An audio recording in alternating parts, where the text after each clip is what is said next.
Hello and welcome back to the wild.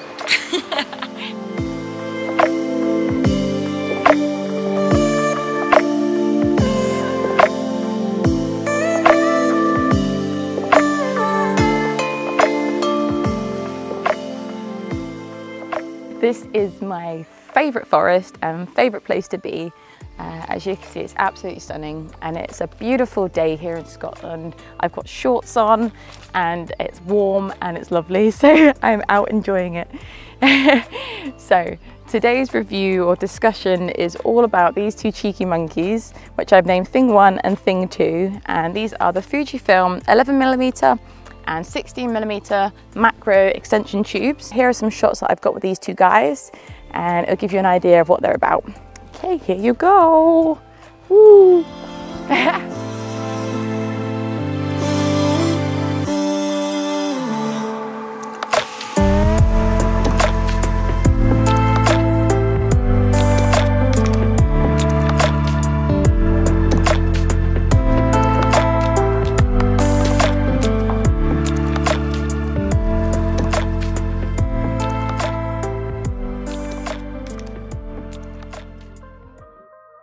Okay, so what is a macro extension tube?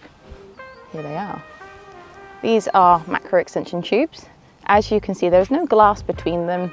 They're just extenders. And what it means is that they sit in between your sensor.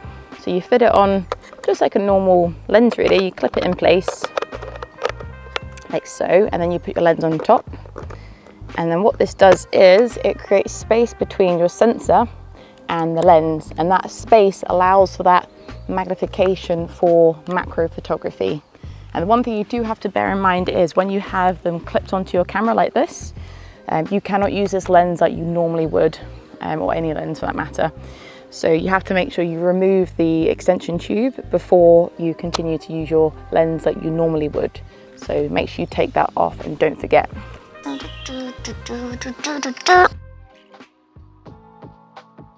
Okay, so I'm going to walk backwards because it's very bright and you can see the nice path ahead.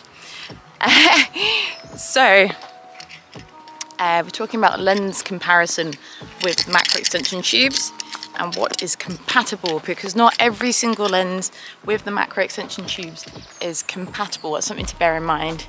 I've tested it with all 4 of my lenses and the best lenses to use were the longer focal length.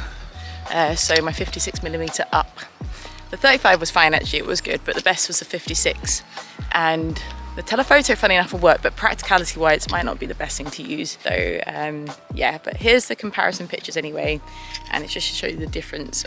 But personally for me, I would stick with either 50mm would be really good, but I don't have a 50mm. So 50 or 56mm would be perfect. You can use telephoto and you can use a 35mm.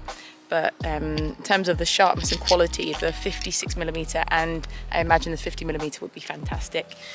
But Fujifilm have been so kind to provide a compatibility table which will tell you which lenses are compatible with the macro extension tubes and also the distance you need to be in order to get that optimum focus point, and it tells you the magnification as well, which is really handy. So if I can find it, I will put a link below, and if there's no link, I couldn't find it, but I'm sure I'll find it. Okay, we are still heading up at the minute, and I'm going to try and find somewhere with macro-y stuff like flowers, sweet little things, and to take pictures of. So yeah, I will go find a spot now, and I will be back in just a minute.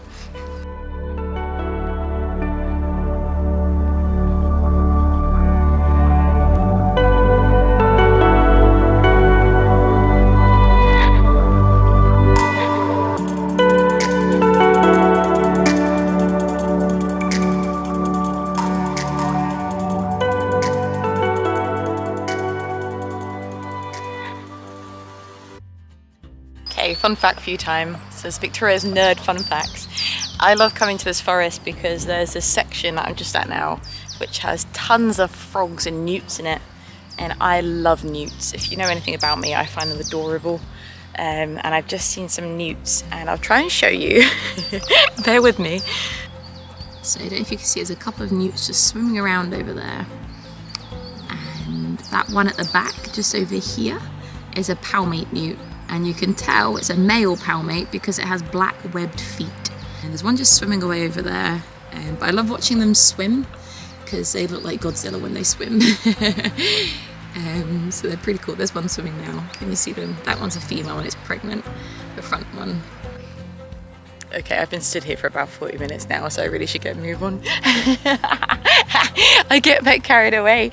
I just love them, they're so cute. I just love watching them. But anyway, that's Victoria's fun fact for the day. I hope you enjoyed it. It's probably useless. But next time you find a pond or some kind of low-lying water, they don't like deep water, have a look for some newts. They're really cool, cool little creatures.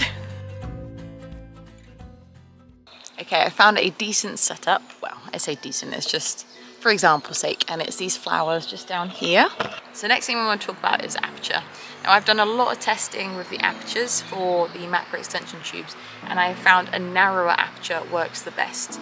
And as you would have seen this in my comparison shot, so wider apertures, it just becomes too hazy and too blurred. So you want to pick a narrower aperture to get a really nice crisp image. The second point you need to think about is your shutter speed. Now, if I was inside, I'd put my shutter speed to like 60th of a second. I would go really low, but as I'm outside there is a slight breeze. I'm gonna have to put it up a little bit higher, so I'm just gonna go to what I can go to and then just see how it looks and do a couple of test shots. Then I'll come back to you with scenario 2, which is handheld.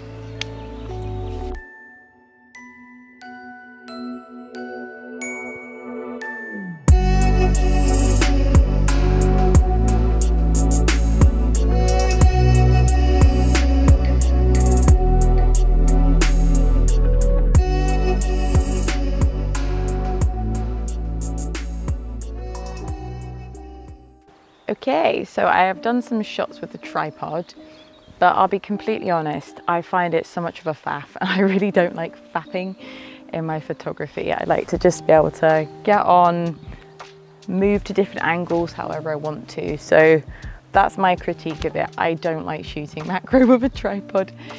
So I'm next going to do some shots of this little guy, this little beauty, this little angel. Oh, look at his face. Some of the key things you need to think about when shooting handheld with your extension tube is that every movement you make is exaggerated. I know, is exaggerated for your subject. So if I'm looking through here and I want to get a picture of Eric's nose, if I just move a slight millimeter, that's going to be completely out of focus on my picture with the macro extension tube.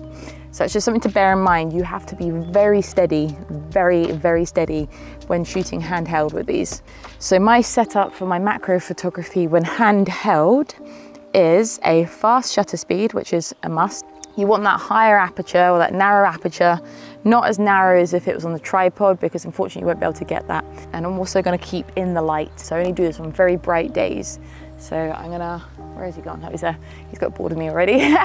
So I'm gonna get some shots of Eric, and I'm gonna try and get some of his nose and his eyes and things like that, and just see more of the scene and stuff. And then I will show you those in a minute, what they look like.